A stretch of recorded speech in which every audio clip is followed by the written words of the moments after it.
इंदु की चैनल में आपका स्वागत है। हमारी आज की कहानी है माँ की 13वीं।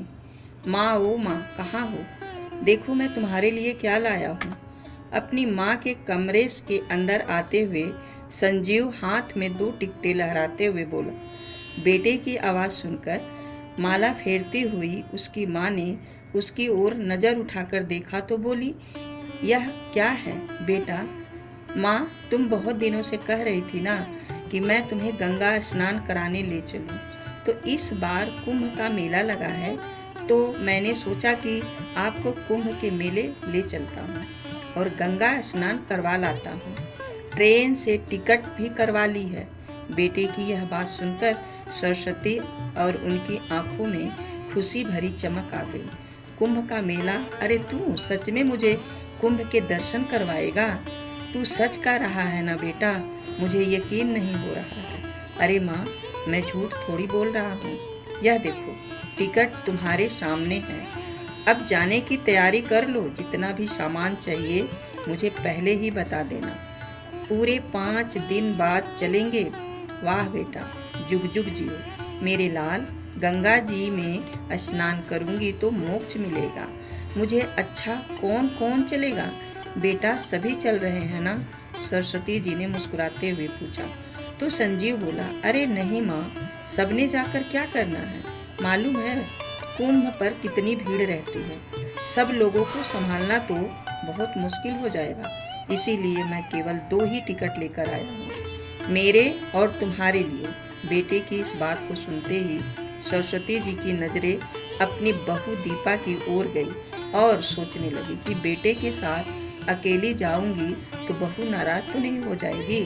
फिर बोली, अरे संजीव बेटा, लेकिन इतनी उम्र में तू अकेला मुझे कैसे संभालेगा?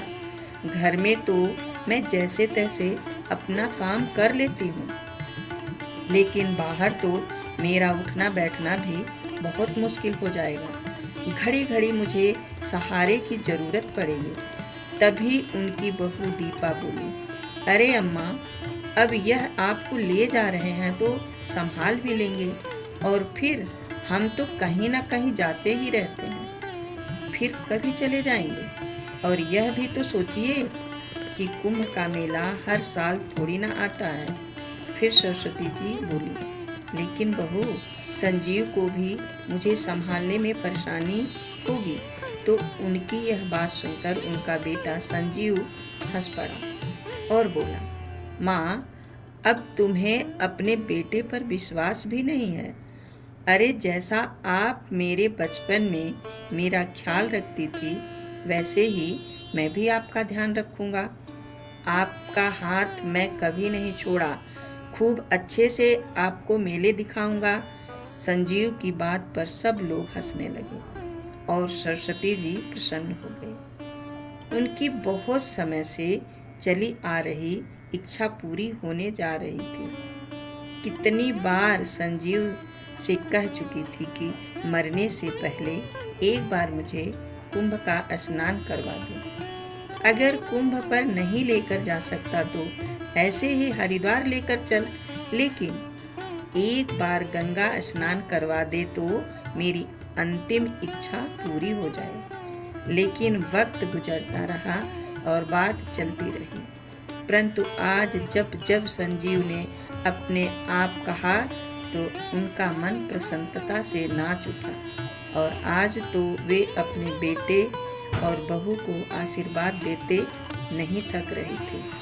हरिद्वार जाने के लिए वे दोनों ट्रेन में बैठ गए और सरस्वती जी का तो सफ़र में बुरा हाल हो रहा था। 2 दिन और 1 रात का सफ़र था। बेटे का हाथ थामे बार बार बाथरूम जाती रही, लेकिन जैसे ही ट्रेन खिसकने लगी तो पांव डगमगाने लगते। किसी तरह गिरती पड़ती सीट तक पहुंच पाती थी। अरे माँ, संभालो अपने आप को। अभी तो सफ़र शुरू ही हुआ है, आगे कैसे करोगी? बेटा, कोशिश कर रही हूँ संभलने की, पर उम्र हो गई है ना। हाथ की पकड़ भी ढीली हो चुकी है और पाँव भी डगमगा जाते हैं। बेबस होते हुए सरस्वती जी बोली तो संजीव ने कहा, कोई बात नहीं माँ, मैं हूँ ना, मैं सब संभाल लूँगा। यह सुनकर सरस्वती जी की आंखें ममता भरे आंसुओं से भर उठी। रात के समय ट्रेन की छुप छुप और सीटी की आवाज़ ने सोने भी नहीं दिया। रह रह कर सोचती कि नाहक ही संजीव को मैंने तंग किया, वह भी पूरी रात जागता रहा। इससे तो गंगा जल घर पर लाकर उसी से नहा लेती। अब मुझे समझ आ रहा है कि क्यों संजीव हर बार मेरी गंगा नहाने की बात को टाल देता था। खैर, भगवान का नाम जपते जपते किसी तरह सफर पूरा हुआ। गाड़ी रुकी तो प्लेटफार्म की भीड़ भाड़ को देखकर सरस्वती जी हैरान रह गए। संजीव ने दोनों थैले अपने कंधे पर लटकाए और अपनी माँ का हाथ पकड़कर स्टेशन से बाहर ले आया। उसी समय काली घटाएं छाने लगी और ठंडी ठंडी हवाएं चलने लगी। अरे बेटा, मुझे तो बहुत ठंड लग रही है। यह मौसम को भी आज ही बिगड़ना था क्या? ना जाने कब बरसने लगेगा। माँ की यह बात सुनकर संजीव बोला, माँ, थोड़ी देर में हम स्टेशन पर ही बैठते हैं। मौसम ठीक होने पर ही बाहर निकलेंगे। थोड़ी देर बाद संजीव उठकर कहीं चला गया और जब लौटा तो उसके हाथ में चाय के 2 कुल्हड़ और गर्मा गर्म पकौड़े की थैली थी। माँ बेटे ने वहीं बैठकर सुकून से चाय पी और पकौड़े खाए। थोड़ी ही देर में सरस्वती जी की नींद आने लगी तो वहीं टेक लेकर आंखें मूंद ली। करीब 1 घंटे के बाद जब बारिश थम गई और सूरज निकल आया तो बारिश के कारण रेलवे स्टेशन पर जो भीड़ बढ़ गई थी वह भी दिखने लगी। दोनों माँ बेटे एक ऑटो रिक्शा पकड़कर कुंभ के मेले तक पहुँच गए। मेले की शुरुआत में ही रिक्शा वाले ने उन्हें वहीं उतार दिया। करीब 1-1.5 किलोमीटर पैदल चलकर गंगा घाट तक पहुँचे तो गिरते पड़ते बड़ी मुश्किल से उन्हें एक डेरे में जगह मिल पाई। संजीव ने वहीं चादर बिछाकर अपना सामान रख दिया और माँ का हाथ पकड़कर गंगा नहाने ले गया। सरस्वती जी ने अपने जीवन भर में इतनी भीड़ कहीं नहीं देखी थी। कहीं लाउड स्पीकर का शोर मच रहा था तो कहीं भजन चल रहे थे, कहीं गंगा मैया की जयकारा करते लोग घूम रहे थे तो कहीं साधु संतों के प्रवचन। आगे बढ़े तो झूले वाले, खिलौने वाले, पूरी कचौड़ी और मिठाई की दुकान, धार्मिक किताबें और तस्वीरों की दुकान, हर जगह। और धर्म के लोग को देखकर वह हैरान थी। उन्हें ऐसा लग रहा था कि जैसे वह किसी दूसरी दुनिया में पहुंच गई हैं। यह सब देखते हुए वह अपने बेटे संजीव का हाथ कस के थामे हुई थी। रास्ता बनाए बनाते संजीव उन्हें किनारे तक ले आया, परंतु यहाँ भी भीड़ ही भीड़ थी। संजीव ने हाथ पकड़कर अपनी माँ को गंगा में स्नान करवाया और फिर खुद स्नान किया। गंगा में फूल और प्रसाद चढ़ाया तो ना जाने कब से मन में बसी सरस्वती जी की अभिलाषा पूरी हुई। खुशी के मारे उनके आंसू ही निकल आए। हाथ जोड़कर प्रार्थना की कि गंगा मैया मेरे संजीव जैसा बेटा हर माँ को देना। आज उसी के कारण तो मैं आपके दर्शन कर पाई हूँ। ऐसा कहते हुए सरस्वती जी ने थोड़ा गंगा जल एक बोतल में भर लिया और जाते समय गंगा मैया को प्रणाम किया कि पता नहीं दोबारा गंगा मैया के दर्शन कर भी पाऊंगी या नहीं। संजीव ने अपनी माँ को मेला घुमाया और खूब खिलाया पिलाया। फिर सरस्वती जी बोली, बस बेटा, अब मैं बहुत थक चुकी हूँ, अब और नहीं चला जाता। संजीव माँ के कहने पर उन्हें डेरे वापस ले आया। चलो माँ, अब तुम यहीं आराम करो, मैं घूम कर आता हूँ। ऐसा कहते हुए संजीव ने अपने पास अपनी जेब में से कुछ रुपए निकाले और अपनी माँ के हाथ में थमा दिए। अरे बेटा, इन रुपयों का क्या करूँगी? तू है तो सही मेरे पास, और वैसे भी मेरी साड़ी के पल्लू से 100 रुपये का नोट बंधा है। ऐसा कहते हुए सरस्वती जी उसे पैसे वापस करने लगी तो संजीव बोला, अरे नहीं माँ, रख लो, वक्त बेवक्त काम आ जाते हैं। कुछ खरीदने का मन होता है या कहीं मेले में मेरी जेब कट गई तो संजीव के ऐसा कहने पर सरस्वती जी ने रुपए रख लिए, यह सोचते हुए कि ऐसे मेलों में तो चोर उचक्के और बहुत से ठग घूमते रहते हैं और लोगों को बुद्धू बनाकर लोगों की जेब साफ करके निकल जाते हैं, पता भी नहीं चलता। संजीव अपना थैला लेकर चला गया और सरस्वती जी वहीं पर अपना थैला सर के नीचे लगाकर चादर पर लेट गई। आज उनका मन बहुत संतुष्ट था। संजीव ने भी उनका खूब ध्यान रखा। लेटे लेटे ही उनकी आंख लग गई, लेकिन जब आंख खुली तो देखा सूरज अस्त हो रहा था। इधर उधर देखा तो संजीव अभी तक नहीं लौटा था। उनके माथे पर चिंता की लकीरें उभर आई। अनजानी जगह और अनजाने लोग अपने संजीव के बारे में पूछूं भी तो किससे। फिर उन्होंने अपना सामान टटोल कर देखा तो सब कुछ सुरक्षित था। अपनी साड़ी के पल्लू में बंधे हुए रुपए भी सुरक्षित थे। देखे तो डेरे से बाहर जाकर इधर उधर बेटे को ढूंढने लगी। तभी सामने देखा तो हैरान रह गई। आदमियों का एक झुंड तेजी से भागता हुआ आ रहा था।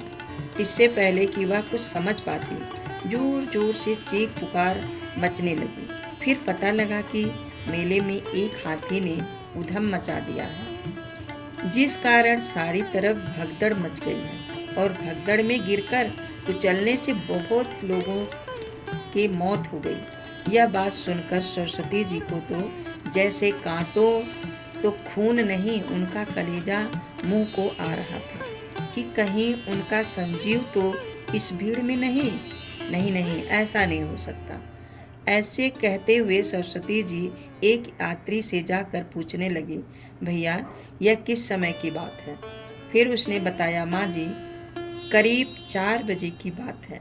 जब साधु हाथियों पर बैठकर स्नान करने जा रहे थे तो उनमें से एक हाथी बिगड़ गया, जिस कारण यह कांड हो गया। जितने भी लोग जख्मी हुए हैं उन्हें अस्पताल पहुंचाया जा रहा है और जो लोग मर गए हैं उन्हें सरकारी गाड़ी से उठाया जा रहा है। क्या आपका भी कोई लापता है? उस व्यक्ति की बात सुनकर सरस्वती जी की आंखों में आंसू आ गए और रोते हुए बोली, क्या बताऊं बेटा, मेरा बेटा भी 1 बजे से मेला घूमने के लिए निकला था, लेकिन अभी तक नहीं लौटा। लेकिन माँ जी उसकी कोई फोटो तो होगी? फोटो तो नहीं है मेरे पास बेटा, अब क्या करूं?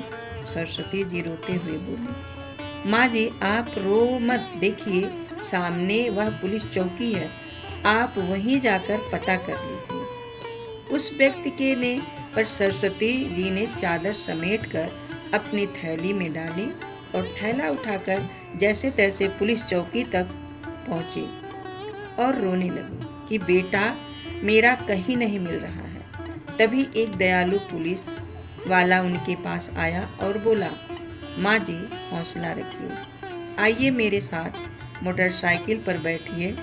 और वह सिपाही सरस्वती जी को उस जगह पर ले गया जहाँ मृतकों का इकट्ठा किया गया था।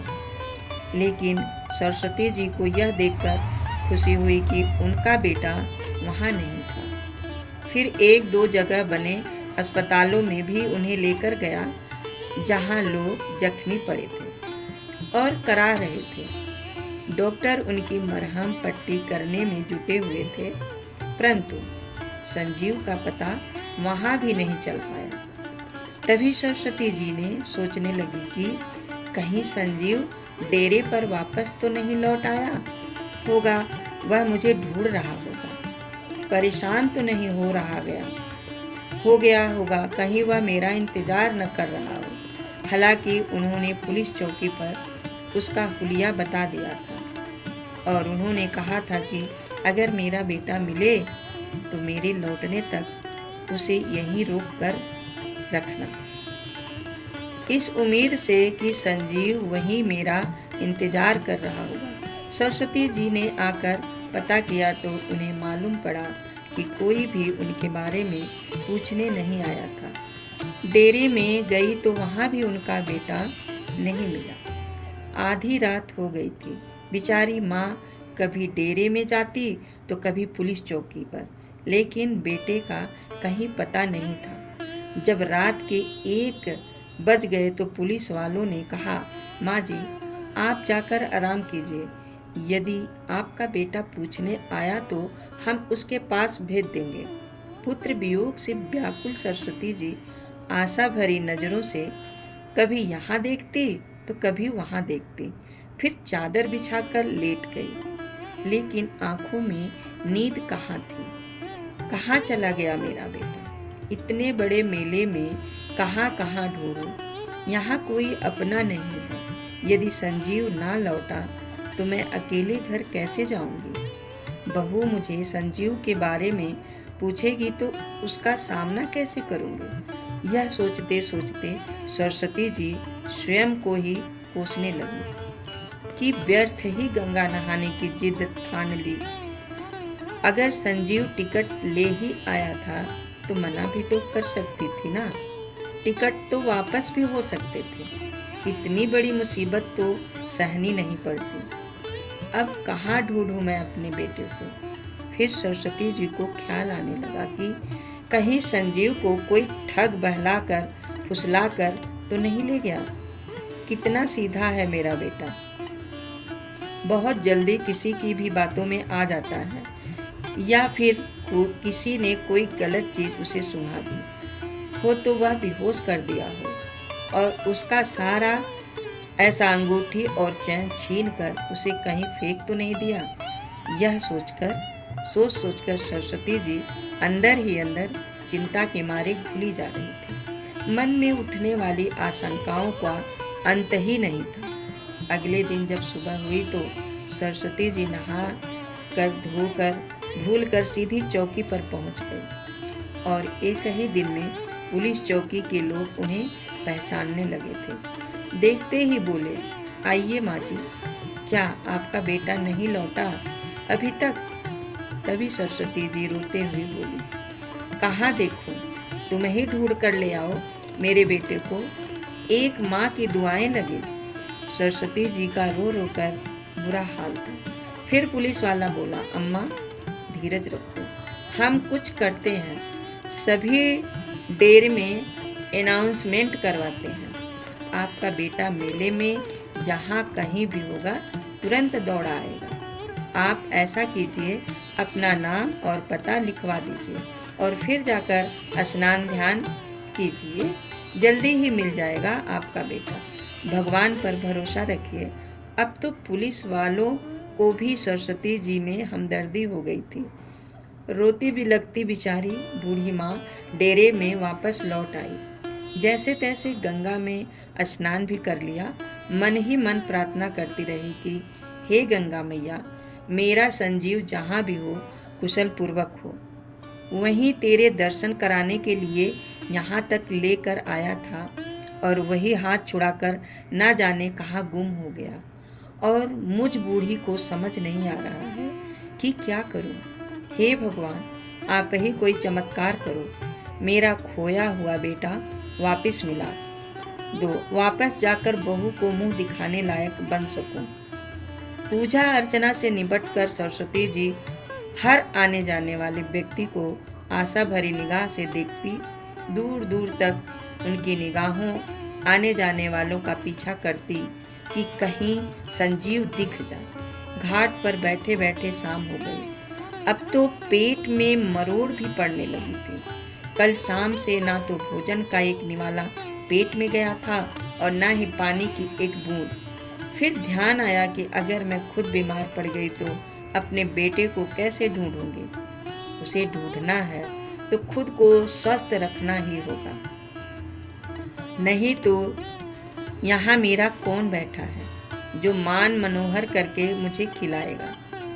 ऐसा सोचते हुए पास में चल रहे भोज पर गए और आलू की सब्जी के साथ 2 रोटी खा ली और पानी पिया तो कलेजे को थोड़ी सी शांति मिली और अपने बेटे के लिए 4 रोटी बंपा का जीवन मिलेगा तो बेचारा भूखा प्यासा होगा तो उसे खिला दूंगी। बेटे को ढूंढते ढूंढते सरस्वती जी वापस अपने डेरे में पहुंच गई। फिर से पुलिस चौकी में भी झांक कर आई, लेकिन फिर से वही निराशा हाथ लगी। देखते ही देखते दिन बीतते गए। अब तो मेला भी खाली होने का आया था, लेकिन संजीव नहीं लौटा। फिर पुलिस वालों ने सलाह दी कि माँ जी, लगता है आपका बेटा नहीं लौटेगा, तो आप अपने घर जितनी जल्दी लौट जाएं उतना अच्छा होगा। यह सुनकर सरस्वती जी की आंखें फिर से आंसुओं से भर आई। फिर बोली, बेटा, मैं इतनी दूर अपने घर कैसे जाऊंगी? मैं तो कभी अकेले गई ही नहीं। कहते कहते उसकी आवाज़ भर आई, रूह भर आई। अच्छा माँ जी, आप अपने घर का फ़ोन नंबर ही बता दो, घर से कोई आकर ले जाएगा। लेकिन बेटा, घर से मुझे कौन लेने आएगा? घर पर बहू अकेली है, वह अकेली कैसे आ पाएगी? अरे बहू किसी नाती या रिश्तेदार को भी तो बुला सकती है। आप किसी का नंबर बता दीजिए। सरस्वती जी ने दिमाग पर लाख जोर डाला, लेकिन हड़बड़ी में नंबर याद ही नहीं आया। अगर दिमाग को जंग लग जाता है जब इंसान परेशानी में होता है, वैसे भी बुढ़ापे में याददाश्त भी कमज़ोर हो जाती है। यही हुआ था सरस्वती जी के साथ भी। उन्हें कोई नंबर याद ही नहीं आ रहा था। अपनी बेबस पर उनकी आंखें भर आई और उसी समय एक यात्री पुलिस चौकी के बाहर से गुजर रहा था, तो उनका ध्यान वहीं बैठी सरस्वती की ओर गया, जो फूट फूट कर रो रही थी। उसने पुलिस वाले से वृद्धा के रोने की कारण पूछा, तो सारी बात सुनकर वह यात्री बोला, आप अम्मा को मेरे साथ ही भेज दीजिए, मैं भी वहीं का रहने वाला हूँ। मैं शाम 6 बजे ट्रेन से अपने घर पर जा रहा हूँ। आप कहें तो इन्हें साथ लेता जाऊँगा और इसके बाद उनके गांव जाने वाली बस पर बैठा दूँगा। वह आराम से अपने गांव पहुँच जाएंगे। पुलिस वालों ने सरस्वती जी को उस अनजान व्यक्ति के साथ रवाना कर दिया और उसका पता और फ़ोन नंबर अपने पास लिखकर रख लिया। सरस्वती जी उनके साथ जा तो रही थी, पर मन के किसी कोने में एक डर भी था कि कहीं यह व्यक्ति कोई ठग ना हो। परंतु और कोई चारा भी तो नहीं था उस पर विश्वास करने के अलावा, वरना इस अनजान जगह पर कब तक रहती। लेकिन उस व्यक्ति ने सरस्वती जी के मन की बात जैसे पढ़ ली हो। वह बोला, अम्मा जी, आप चिंता मत कीजिए, आपके गांव के पास के गांव में ही रहता हूँ, भरोसा रखिए मुझ पर। यदि आप कहेंगी तो आपके घर तक भी छोड़ दूँगी। फिर सरस्वती जी बोली, अरे नहीं भैया, विश्वास के सहारे ही तुम्हारे साथ आए हैं। तुम मुझे अपने साथ लेकर आए हो, क्या इतना उपकार कम है? ट्रेन से उतरने के बाद मुझे बस में बिठा दोगे तो मैं अपने गांव पहुंच जाऊंगी। बस मुझे तो एक ही बात का गम सताए जा रहा है, ना जाने मेरा बेटा कहाँ होगा, किस हाल में होगा। 2 दिन बाद जब सरस्वती जी बस से उतरी तो पैदल ही अपने घर की ओर चल पड़ी। लेकिन बेटे की अनुपस्थिति में उनका मन भारी हो रहा था। समझ नहीं आ रहा था कि बहू का सामना क्या कह कर करेंगी, क्या बताएंगी कि संजीव कहाँ है। इसी उधेड़-बुन में जैसे तैसे घर के द्वार तक पहुंची तो देखकर हैरान रह गई कि वहां तो खूब चहल पहल थी। घर के बाहरी हिस्से में सफेद रंग का टेंट लगा हुआ था, जहां भोज चल रहा था। एक बार सरस्वती जी को लगा कि वह गलती से किसी के और जगह पर पहुंच तो नहीं गई, लेकिन जैसे ही वह बाहर की ओर चलने लगी, तभी उनके पोते और पोती की नज़र अपनी दादी पर पड़ी। वह आश्चर्यचकित रह गई, लेकिन फिर खुशी से चिल्लाने लगे, मम्मी देखो, पापा देखो, दादी तो हमारे सामने खड़ी है, वह लौट आई है, दादी जिंदा है। अपने पोता पोती की यह बात सुनकर सरस्वती जी बहुत चक्की रह गई। उन्हें समझ नहीं आ रहा था कि आखिर यह चल क्या रहा है। बच्चों के चिल्लाने की आवाज़ सुनकर सभी लोग दौड़कर बाहर आ गए। पूरे गांव में हड़कंप मच गया। अम्मा वापस आ गई, अम्मा वापस आ गई, सरस्वती लौट आई। उधर से संजीव भी दौड़कर आया और अपनी माँ को देखते ही उसके होश उड़ गए और फिर तुरंत आकर लिपट गया। तुम कहाँ चली गई थी माँ? उसी समय उनकी बहू दीपा दौड़ी दौड़ी आई और अपनी सासू माँ से लिपट गई। पता है माँ, कितने दिनों से हमारा रो रो कर बुरा हाल था। हमने तो सोचा था कि माँ जी, तभी उसकी बात काटते हुए सरस्वती जी बोली, हाँ हाँ, यही सोचा होगा ना, मैं भगवान को प्यारी हो गई। सरस्वती जी को जैसे सारी बात का एहसास हो चुका था। फिर वह बोली, इसलिए तो तुम आज अपनी सास की तेरहवीं कर रही हो। एक बार मुझे ढूंढने तक जरूरी नहीं समझा तुम लोगों ने, और संजीव तो मुझे वहाँ निर्जल स्थान पर छोड़कर, अनजाने लोगों के बीच छोड़कर यहाँ चला आया। मुझसे पीछा छुड़ाने का यही रास्ता सोचा। तुम लोगों को यही सोचा होगा ना कि अकेली बूढ़ी औरत वापस घर कैसे पहुँचेगी, वहीं मर गई होगी। हे भगवान, ऐसा कहते हुए सरस्वती वहीं जमीन पर अपना सर पकड़कर बैठ गई। फिर बोली, अरे मैं तो पागल उठी थी, घाट घाट पर तुझे ढूंढती फिरती रही। फिर संजीव बोला, ऐसा नहीं है माँ, मैंने तुम्हें कहाँ कहाँ नहीं ढूंढा, ना जाने कहाँ कहाँ मैंने आपके नाम की घोषणा करवाई, पर आप कहीं नहीं मिली। तभी सरस्वती जी ने कहा, भगवान का इतना ही शुक्र है कि तू ठीक है, तुझे देखकर मेरी जान वापस लौट आई है। उसी समय बेटा बहू दोनों एक दूसरे की आंखों में देखते हुए बोले, अब यह दावत माँ के लौट आने की खुशी में है, सब खुशी से खाना खाओ, हमारी माँ वापस आ गई है। ऐसा कहते हुए संजीव खुशी से नाचने लगा। तो दूसरी ओर गांव की औरतों में कानाफूसी होने लगी। लेकिन थोड़ी ही देर में सब लोग दीपा और संजीव को बधाई देने लगे और बोले, दीपा, अच्छा ही हुआ जो तुम्हारी सासू माँ लौट आई, नहीं तो तुम क्या क्या सोच रहे थे, और वह बेचारी न जाने कहाँ कहाँ भटक रही होगी। बड़ी हिम्मत वाली है जो इतनी दूर से अकेले लौट आई। फिर दूसरी औरत बोली, जाग को राखे साइयाँ, मार सके न कोई। खैर, जितने मुंह उतनी बातें, लेकिन सब बातों का एक ही जवाब था कि सरस्वती सकुशल अपने घर लौट आई है। वे सभी रिश्तेदार जो सरस्वती जी के दुख में शामिल होने आए थे, उनके पास पाँव छूने लगे और तभी किसी ने ढोल वाले को बुला लिया। ढोल बजने लगे और सब लोग नाचने कूदने लगे। माहौल एकदम से बदल गया था। उधर अपने बेटे संजीव को अपने सामने सुरक्षित देखकर सरस्वती जी भी सब कुछ भूल गई। भगवान ने उनकी मनौती मान ली थी। अब भगवान पर उनका विश्वास और भी दृढ़ हो गया था। सभी रिश्तेदार और पड़ोसी खा पीकर अपने अपने घर चले गए। सरस्वती जी और उनके बेटा बहू भी अपने अपने कमरों में जाकर सो गए।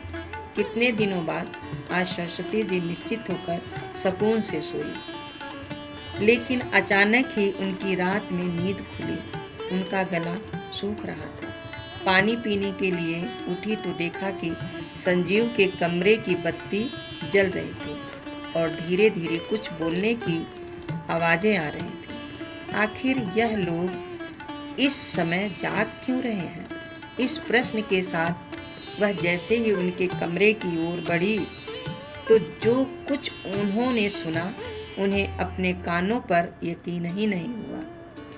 दीपा संजीव से कह रही थी, तुमने तो कहा था कि मैं माँ को ऐसी जगह ठिकाने पर लगा कर आऊँगा कि उसके बाद तुम्हें उनसे हमेशा के लिए छुटकारा मिल जाएगा। लेकिन देखो, तुम्हारी माँ तो कुछ ही दिनों में वापस आ गई। फिर संजीव बोला, अरे माँ को कुंभ के मेले में छोड़ आया था, जहाँ इतनी भीड़ और भगदड़ रहती है। मैंने तो सोचा ही नहीं था कि ऐसी जगह से और इतनी दूर से भी माँ वापस लौट कर आ सकती है। लेकिन दीपा, जो हुआ अच्छा ही हुआ, क्योंकि जब से मैं माँ को छोड़ कर आया था, मेरी आत्मा मुझे धिक्कार रही थी कि मैंने अपनी माँ को त्यागने का या उन्हें मारने का बहुत बड़ा पाप किया है। सारा दिन मैं यही सोचता रहता था कि माँ भूखी प्यासी कहाँ कहाँ भटक रही होगी, जिंदा भी होगी या नहीं। मेरी माँ ने तो मुझ पर विश्वास किया था और मैंने उनके साथ इतना बड़ा विश्वासघात कर दिया। माँ को इस प्रकार गंगा घाट पर छोड़कर आने का अपराध मुझे अंदर ही अंदर खा रहा था। और दीपा, तुम माँ के आने पर परेशान मत होना। जहाँ इतना समय माँ को झेला है, वहाँ कुछ समय और सही। अच्छा हुआ माँ लौट आई। यूं माँ की मृत्यु का कारण बनते रह गया है। भगवान तेरा लाख लाख शुक्र है।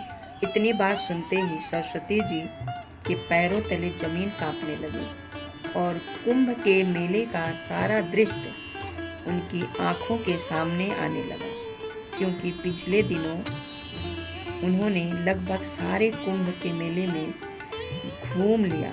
अपने बेटे के नाम की जगह जगह पर घोषणा करवाई, पर अपने नाम की घोषणा तो मैंने कहीं सुनी ही नहीं थी। कितना बड़ा झूठ बोला था।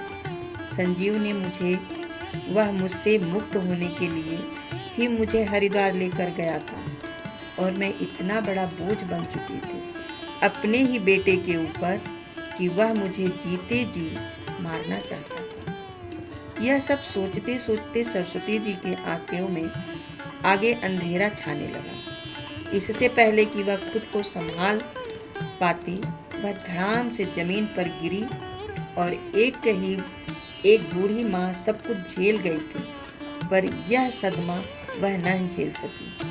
आज सच में उस बूढ़ी माँ को अपनों से मोक्ष मिल गया था। तो दोस्तों, आपको यह कहानी कैसी लगी, लाइक और कमेंट करके ज़रूर बताएं। मिलते हैं एक नई कहानी के साथ। बहुत बहुत धन्यवाद।